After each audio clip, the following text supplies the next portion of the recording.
Hello students, चलिए start करते हैं इंट्रोडक्शन ऑफ 3D ज्योमेट्री। इस पार्ट में हम एक्सरसाइज 11.2 का इंट्रोडक्शन करेंगे। पहले जो वीडियो थी इंट्रोडक्शन की, उसमें मैंने 11.1 का इंट्रोडक्शन बताया था। तो पूरी एक्सरसाइज में जो चीज यूज होने वाली है उसको हम यहाँ पे डीपली पढ़ेंगे।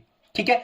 सबसे पहले अगर मैं बात करूं इक्वेशन ऑफ लाइन, यहां पे जो सबसे पहला पॉइंट आता है हमारा वो आता है इक्वेशन ऑफ लाइन, कि कोई भी एक लाइन की इक्वेशन हम किस तरीके से राइट डाउन करेंगे। तो इसमें हमारे पास क्या है, डिफरेंट डिफरेंट कंडीशंस होती हैं। पहली कंडीशन क्या है, जब हमें एक पॉइंट गिवन हो और एक वेक्टर गिवन हो तो हम किस तरीके से equation of line write down करते हैं। तो पहला केस क्या होगा, इक्वेशन ऑफ लाइन, ध्यान से समझना, equation of line pass through a point, pass through a point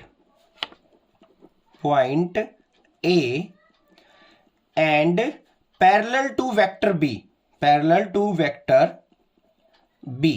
ध्यान से सुनो, उसने क्या कहा है कि हमें इक्वेशन ऑफ लाइन लिखनी है जो कि A पॉइंट से तो पास होती हो और B वेक्टर के पैरेलल हो। तो हम इक्वेशन ऑफ लाइन किस तरीके से लिखते हैं, तो ये हमारे दो मेथड होते हैं लिखने के। एक तो होता है vector form, vector form, vector form में किस तरीके से लिखी जाएगी हमारी, r vector is equal to a plus lambda b. बाकी क्वेश्चन करेंगे ना तब और अच्छे से क्लियर हो जाएगा, बट ये चीज ध्यान दो आप यहाँ पे।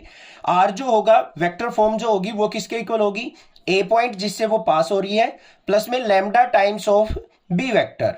ये हो जाएगी हमारी इक्वेशन ऑफ लाइन।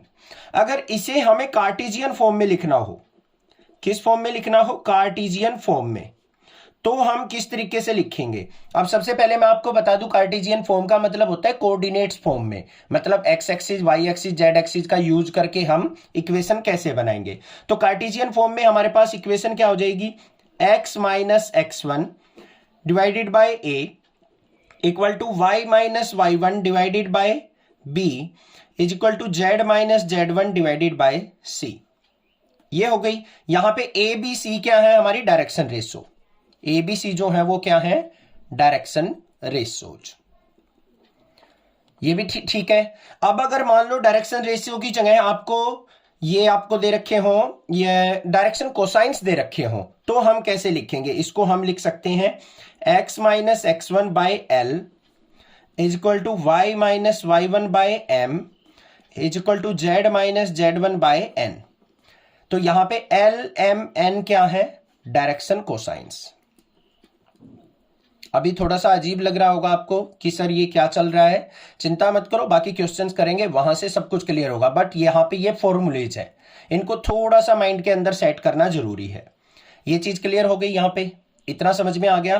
पहली कंडीशन क्या थी, जब इक्वेशन ऑफ लाइन लिखनी हो हमें, जब किसी ए पॉइंट से वो पास हो रही हो और किसी बी वेक्टर के पैरेलल हो, तो हमारी वेक्टर फॉर्म इक्वेशन ऐसे लिखी जाती है और कार्टेशियन फॉर्म इस तरीके से राइट डाउन होती है। ठीक है।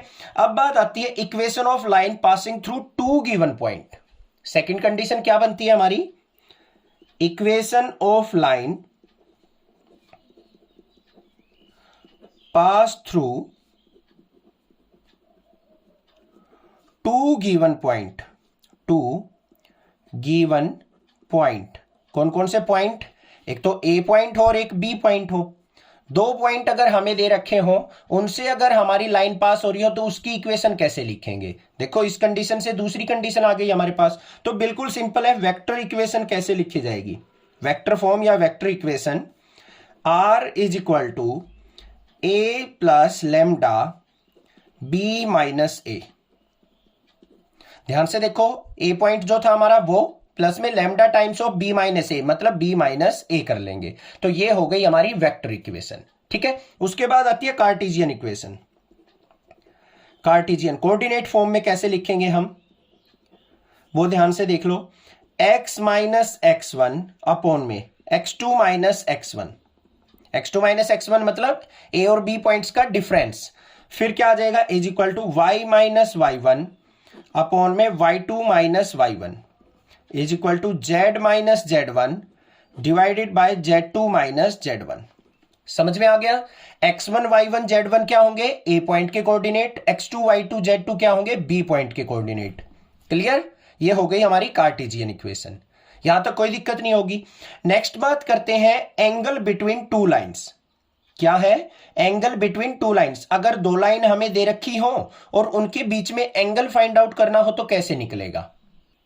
नेक्स्ट पॉइंट क्या है हमारा? अगर दो लाइन दे रखी हो हमें, उनके बीच का एंगल फाइंड आउट करना हो।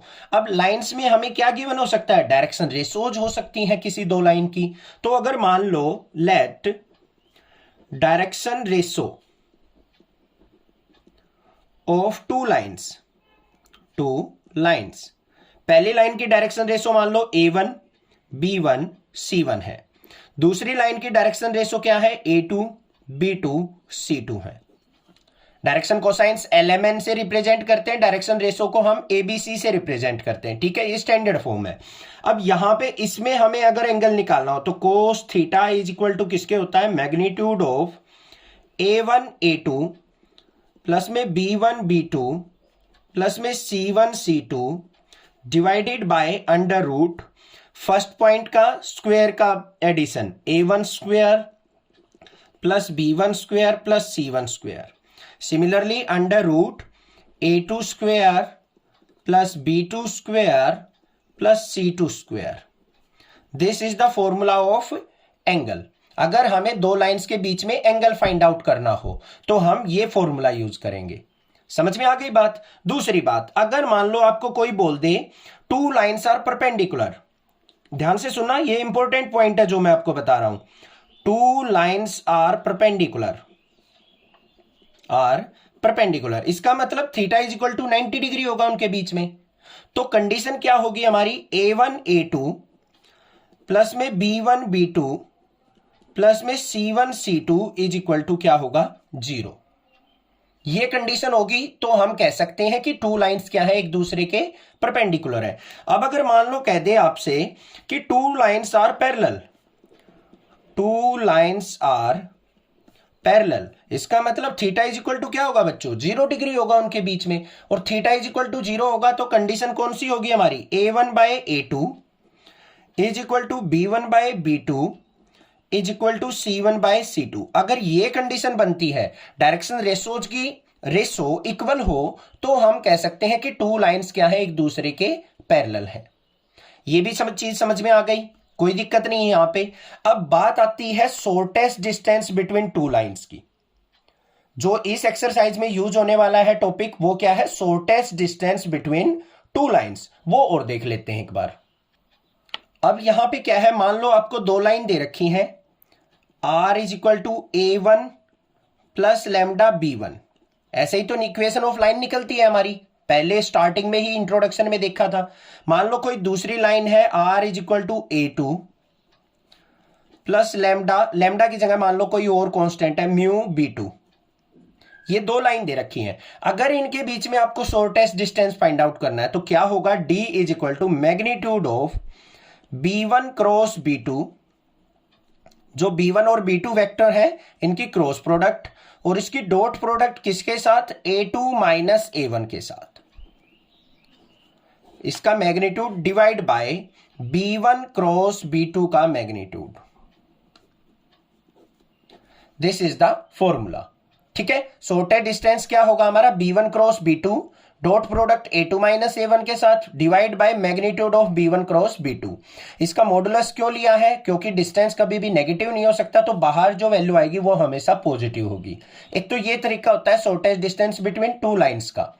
अगर दो लाइन हमें वेक्टर फॉर्म में दे रखी हो और उनके बीच में शॉर्टेस्ट डिस्टेंस निकालना हो बच्चों, तो कैसे निकलेगा? B1 B2 दोनों वेक्टर्स की क्रॉस प्रोडक्ट, डॉट प्रोडक्ट करेंगे A2 माइनस A1 के साथ और डिवाइड करेंगे B1 क्रॉस B2 के मैग्नीट्यूड से। Then this is the distance between two lines. Clear है? अगर मान लो यही कंडीशन हमें कार्टेशियन फॉर्म में दे रखी हो, क्या दे रखी हो? दो लाइंस जो हैं कार्टेशियन फॉर्म में गिवन हो, तो हम कैसे निकालेंगे? देखो यहां पे इन कार्टेशियन फॉर्म, ये तो वेक्टर फॉर्म में थी। इन कार्टेशियन फॉर्म अगर दो लाइन हमें कार्टेशियन फॉर्म में दे रखे हो, मान लो L1 लाइन, पहली लाइन जो है x minus x1 by A1 is equal to y minus y1 by B1 is equal to z minus z1 by C1। ये हो गई हमारी कार्टेशियन फॉर्म। इक्वेशन लिखनी भी बताई थी। L2 लाइन मान लो क्या है? x minus x2 by a2, y minus y2 by b2 is equal to z minus z2 by c2। a1 b1 c1 a2 b2 c2 क्या है? Direction ratios. अगर मान लो ऐसे दे रखा हो तो हम किस तरीके से शॉर्टेस्ट डिस्टेंस फाइंड आउट करेंगे उसका फॉर्मूला देख लो। d इज इक्वल टू क्या होगा? मैग्नीट्यूड ऑफ, इस तरीके से ऊपर क्या आ जाएगा यहां पे x2 minus x1 y2 minus y1। ये फॉर्मूला थोड़ा सा डिफरेंट है और थोड़ा सा डिफिकल्ट है। z2 माइनस z1 और यहां पे हमारे पॉइंट्स आ जाएंगे a1 b1 c1 फिर a2 b2 c2। जैसे हम डिटरमिनेंट में सोल्व करते थे इस तरीके से। और डिवाइड में क्या आ जाएगा इसके? अंडर रूट, इसको हम हाइड करेंगे तो b1 की c2 से मल्टीप्लाई माइनस में c1 की b2 से, इस तरीके से।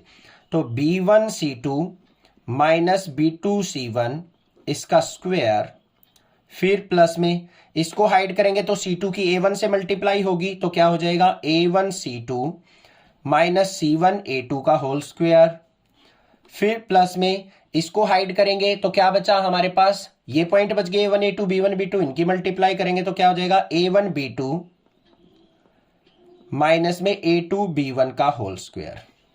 This is the formula. ये होगा शॉर्टेस्ट डिस्टेंस का फॉर्मूला अगर कार्टेशियन फॉर्म में इक्वेशन दे रखी है। ठीक है, ज्यादा घबराना मत, कहीं ये सोचो सर यहां से कुछ समझ में नहीं आया। बाकी क्वेश्चन करेंगे ना सब कुछ क्लियर करूंगा, बेफिक्र रहो। ठीक है, ये हो गई हमारे पास इक्वेशन। एक फॉर्मूला और बच गया हमारा, वो भी लिख लेते हैं एक बार। Distance between parallel line, distance between parallel lines. अगर मान लो आपको कोई दो पैरेलल लाइंस दे रखी हो, उनके बीच में डिस्टेंस निकालना हो तो कैसे निकलेगा? मान लो एक वेक्टर ये है r is equal to a1 plus lambda B. दूसरी जो इक्वेशन है वो क्या है? a2 plus mu B. अब ये पैरेलल कैसे हैं? देखो दोनों के वेक्टर सेम है ये, तो ये इक्वेशन क्या है? दोनों एक दूसरे के पैरेलल। तो इसमें शॉर्टेस्ट डिस्टेंस कैसे निकलेगा? d equal to magnitude b cross a2 minus a1, a2 minus a1 के साथ cross product divided by magnitude of b vector. ये हो गया हमारा शॉर्टेस्ट डिस्टेंस। क्लियर है? फॉर्मूले आपको क्लियर हो गए होंगे। कोई भी दिक्कत किसी प्रकार की लगे तो आप मुझसे जरूर पूछें, मैं आपकी हेल्प जरूर करूंगा। बाकी क्वेश्चन करेंगे, पूरी एक्सरसाइज ध्यान से नेक्स्ट क्लासेस से कंटिन्यूअसली पढ़ो, आपको सारे चैप्टर क्लियर होंगे, ये मेरी गारंटी है।